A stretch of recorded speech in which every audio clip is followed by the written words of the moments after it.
بسم اللہ الرحمن الرحیم۔ السلام علیکم۔ پروڈکٹ لا فرائے کے ساتھ میں ہوں افتخار کاظمی۔ 14 اگست منا رہی ہے قوم، کیا میسج دینا چاہیں گے آپ لوگوں کو، پاکستانی عوام کو؟ دیکھیں،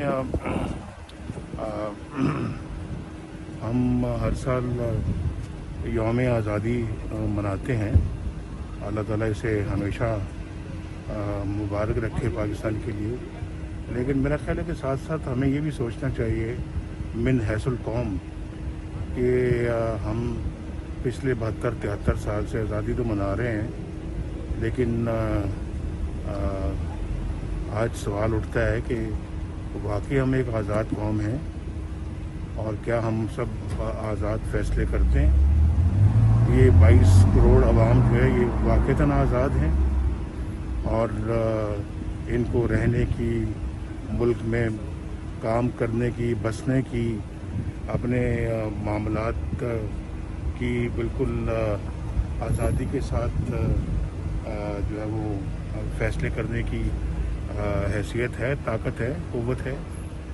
اور یہ آج سوچنا چاہیے کہ یہ ہم واقعی کوئی ابھی تک بھی کوئی غلامی کا دور سے تو نہیں گزر رہے۔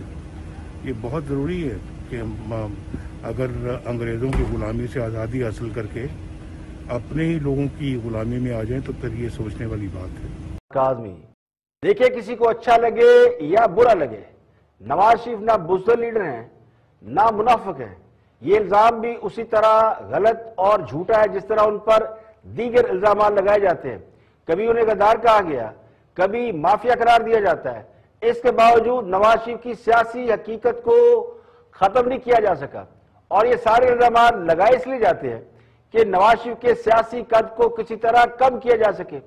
اب نواز شریف کو واپس آنا چاہیے یا نہیں آنا چاہیے، یہ بالکل الگ بحث ہے، لیکن کیا کوئی اس بات سے، اس حقیقت سے انکار کر سکتا ہے کہ نواز شریف کو سرکاری حراست میں جان سے مارنے کی کوشش کی گئی؟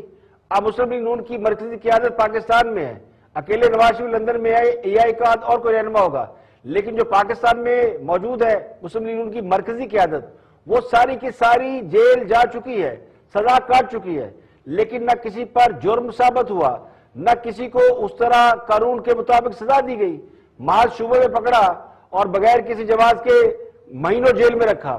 اب شہباز شریف کے بارے میں اس طرح بیان کیا جاتا ہے جیسے وہ بہت بڑے کرپٹ آدمی ہیں۔ ان کے خلاف سب سے پہلے 56 کمپنیوں کو کیس اٹھایا گیا تھا، تو ہر کمپنی کو سامنے رکھے تو 56 کمپنیاں بہت بڑا کیس بنتا ہے۔ ان 56 کمپنیوں کے کیس میں سے بھی ایک بھی جرم نہیں نکال سکے، تو وہ اس کیس سے کہیں بڑا تھا جو اب نکالا گیا ہے۔ تو نیب کے بارے میں عدلیہ، ملک کی سب سے بڑی عدالت، یہ کہہ چکی ہے کہ وہ سیاسی معاملات میں آرم ٹویسٹنگ کے لیے، یعنی بازو مروڑنے کے لیے استعمال ہوتا ہے، سیاسی مقاصد کے لیے استعمال ہوتا ہے، جس کے بعد ایف آئی اے میدان میں اتری ہے۔ لیکن کام بھی وہی ہے، نواز شریف پر آپ جو بھی الزام لگائیں، اور ان کے سیاسی مخالفین یہ سمجھتے ہیں یا ان کا حق ہے کہ وہ الزام لگائیں، ویسے الزام لگانا کسی کا حق نہیں ہوتا، لیکن اگر کوئی سمجھتا ہے کہ الزام لگانا اس کا حق ہے تو لگاتے رہیں، لیکن اس حقیقت کو کوئی نہیں جھٹلا سکتا کہ نواز شریف اب بھی سیاست کے میدان میں ایک مقبول لیڈر کے طور پر موجود ہے۔ نواز شریف سمجھتے ہیں کہ حکومت میں اداروں کی مداخلت نہیں ہونی چاہیے اور سول حکومتوں کو اپنا کام کرنا چاہیے، اداروں کو وہ کام کرنا چاہیے جو ان کی ذمہ داری ہے، اس میں ملک چلانا شامل نہیں، تو اسے وہ سول بالادستی کہتے ہیں۔ مسلم لیگ نون یہ سمجھتی ہے کہ خان صاحب صرف ان کا چہرہ استعمال ہوتا ہے، یعنی سامنے خان صاحب ہے اور پیچھے بیٹا کوئی اور حکومت چلا رہا ہے، یا خان صاحب سے وہ کام کرا رہا ہے جو ان کی مرضی کے مطابق ہے اور خان صاحب کی مرضی کے مطابق نہیں ہے۔ تو ماضی میں نواز شریف بھی یہ کام کر چکے ہیں۔ ایک عرصہ سیاست میں گزارنے کے بعد نواز شریف اب یہ سمجھتے ہیں کہ وہ کسی کی ڈکٹیشن پر کام نہیں کر سکتے، تو پھر سوال یہ کہ اس نظام کی تبدیلی کے لیے وہ کر کیا رہے ہیں؟ کیا صرف اگلے الیکشن تک کا انتظار کیا جا رہا ہے اور الیکشن میں حصہ لینے سے وہ تبدیلی آ جائے گی جس کا ابھی اظہار کیا جا رہا ہے؟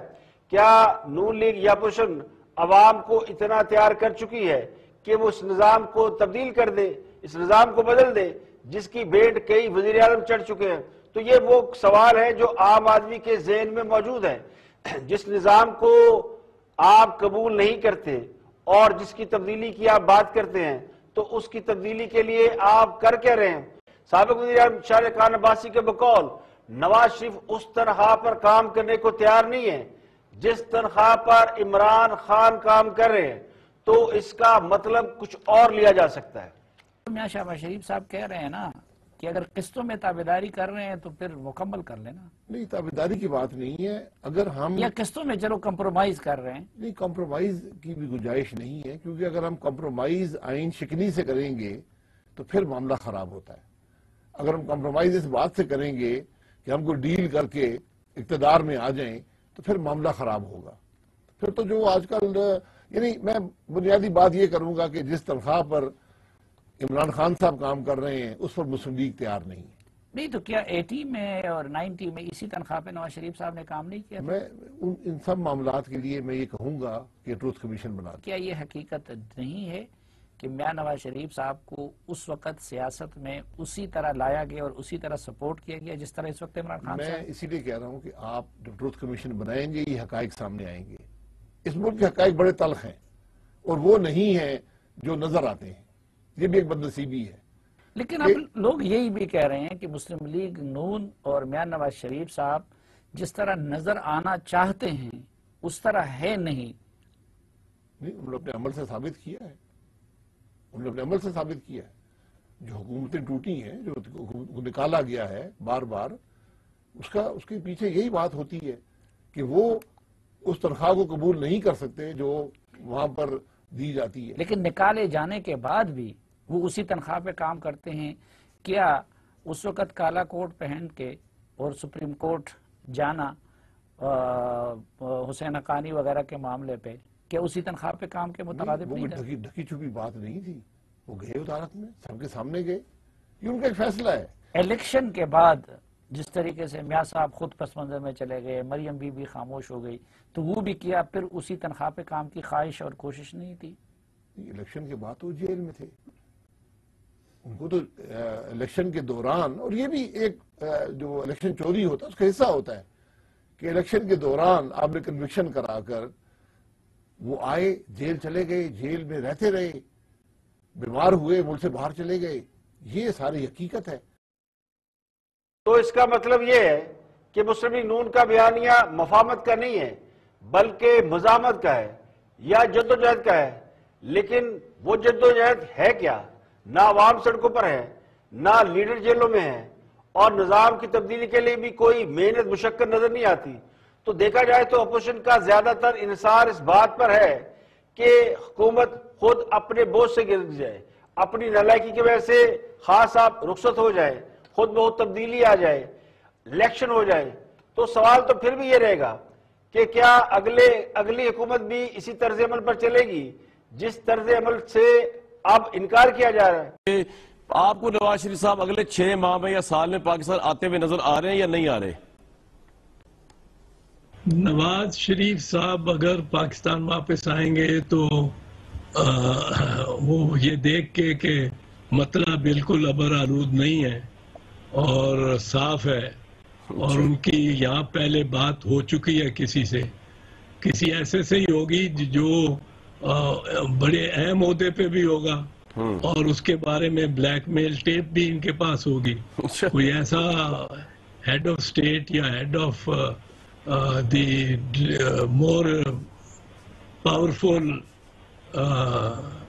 پوزیشن پہ ادارے جو کہتے ہیں خفیہ ہاتھ اور یہ وہ، ان کا کوئی بن گیا اور ٹیپ ان کے پاس ہوئی تو پھر آ جائیں گے. پھر تو یہ خود کہتے ہیں کہ ہمارے پاس بڑی ٹیپس ہیں اور ہم نے بہت رکھی ہوئی ہیں. سب کا علاج سر یہ آپ بار بار پہلی بات تو یہ ہے کہ اگر نواز شریف نے بلیک میل کر کے واپس آنا ہوتا تو پھر انہیں اتنا لمبا انتظار کرنے کی ضرورت کیا تھی؟ اور جس نے بلیک میل کرنا ہے تو وہ صرف واپسی کی بھیک کیوں مانگے گا؟ بلیک میل کر کے تو پوری حکومت گرائی جا سکتی ہے.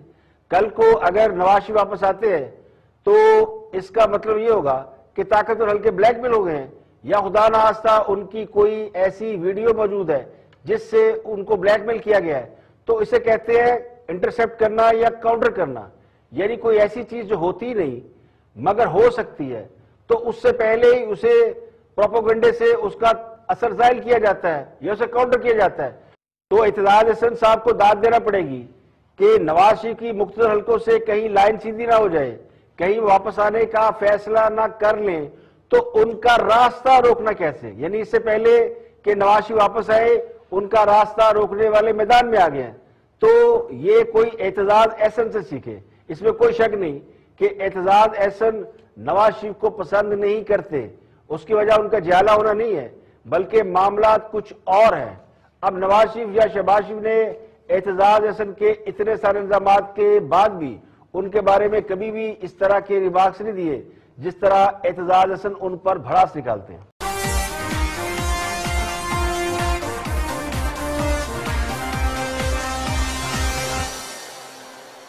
اگر حکومت بھی کرپشن ثابت نہیں کر سکتی، چور کو نہیں پکڑ سکتی، کرپٹ افراد کو عدالتوں سے سزا نہیں دلا سکتی، تو پھر عام آدمی بیچارہ کیا کر سکتا ہے؟ وہ طاقتور لوگوں کے خلاف کیسے زبان کھول سکتا ہے؟ سیاسی جماعتوں نے میڈیا کو کورٹ روم بنا لیا ہے، خود ہی منصف بن بیٹھے ہیں اور خود ہی مدعی بن بیٹھے ہیں، اور یہ جتنے الزامات ایک دوسرے پہ لگائے جا رہے ہیں یہ سوائے میڈیا ٹرائل کے کچھ نہیں۔ اب حکومت اور اپوزیشن کو اگر ان کا موازنہ کیا جائے تو حکومت تو طاقتور ہے، اس سے کوئی لڑ نہیں سکتا، نہ کہیں پر الزامات ثابت کر سکتا ہے۔ اس کے لیے تو اس بات کا انتظار کیا جاتا ہے کہ حکومت چلی جائے اور اس کے بعد ان پر جو بھی الزامات ہیں، جو بھی کیسز ہیں وہ کھولے جائے۔ لیکن جو حکومت کسی پر کرپشن کا الزام لگائے اور یہ بھی کہے کہ ان کے پاس ثبوت موجود ہے، اس کے باوجود کسی کو سزا نہ دلا سکے، تو یہ عوام کے ساتھ بہت بڑی ناانصافی ہے، بلکہ کھلا دھوکہ ہے۔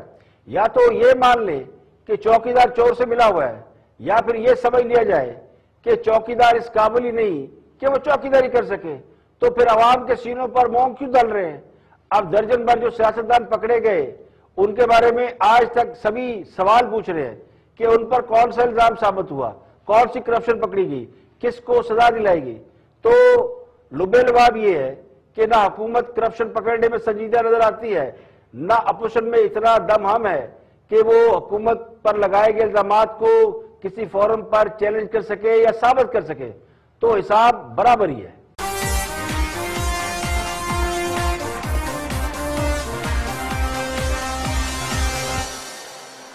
بجلی قیمتوں میں بے پناہ اضافے کا امکان ہے اور عوام کی مزید چیخیں نکلنے والی ہے۔ چیئرمین نیپرا نے اس حوالے سے بتایا کہ عوام کو بڑا زور کا جھٹکا لگے گا۔ حکومت 2 مرحلوں میں سبسڈی ختم کر رہی ہے اور پہلے مرحلے میں سلیب تبدیل کیے جا رہے ہیں، یعنی کتنے یونٹ کے بعد ریٹ کیا ہوگا، اور دوسرے مرحلے میں نیا ٹیرف لایا جائے گا، یعنی نئی قیمت مقرر کی جائے گی۔ تو ایک طرف حکومت عوام کو ہیلتھ فیسلٹی، طبی سہولیات مفت کرنے کے دعوے کر رہی ہے، تو دوسری طرف 3 سال میں 12ویں دفعہ ادویات کی قیمتوں میں ایک بار پھر اضافہ کر دیا گیا ہے۔ اس کے علاوہ آڈیٹر جنرل کی رپورٹ یہ کہتی ہے کہ کرونا فنڈ میں اربوں روپے کا گھپلا ہوا ہے اور خیبر پختونخوا حکومت پر 3 ارب روپے کا کرونا فنڈ ہڑپ کرنے کے الزامات لگ رہے ہیں۔ 1200 روپے کرونا فنڈ میں 404 ارب روپے کا جو معاملہ ہے، یعنی وہ 404 ارب روپے کا ریکارڈ نہیں مل رہا اور یہ گڑبڑ بتائی جا رہی ہے۔ یعنی چینی اور گندم اتنی چوری ہو چکی ہے کہ ہم باہر سے منگا رہے ہیں اور روز نیا سکینڈل یا روز کوئی نہ کوئی کسی چیز کا بحران سامنے آتا ہے۔ پھر بھی حکومت کا موقف یہ ہے کہ چور نواز شریف ہے، جس کے دور میں کینسر کی ادویات بھی مفت فراہم کی جا رہی تھی۔ لیکن موجودہ دور حکومت میں ڈرگ ریگولیٹری اتھارٹی نے ایک بار پھر 50% ادویات کی قیمتوں میں اضافہ کر دیا ہے۔ ذرائع کا یہ کہنا کہ ادویات پر 15 سے 150% اضافہ کیا ہے، جس میں شوگر، کینسر سمیت زیادہ تر ادویات جان بچانے والی ہیں۔ تو ایک ہفتے میں، یعنی پچھلے ہفتے میں ڈرگ کی قیمتوں میں اور سالٹ کی قیمتوں میں 2 بار اضافہ کیا ہے۔ تو ادویات کی قیمتوں میں اضافے کے نوٹیفیکیشن کے ساتھ ہی بیشتر جو میڈیسنز ہیں وہ مارکیٹ سے اور ڈرگ سٹور سے غائب ہو گئی ہے، جس کے بعد مریضوں کو مشکلات کا بھی سامنا ہے۔ ذرائع کہتے ہیں کہ ادویات کے ٹیکس سائز اور ریٹیل قیمتوں میں اضافے سے ادویات کی قیمتوں میں کئی گنا اضافہ ہونے سے یہ مریضوں کی دسترس سے باہر ہو گئی ہیں۔ اب آپ کو آڈیٹر جنرل کی رپورٹ بتائیں، جس میں کہا گیا کہ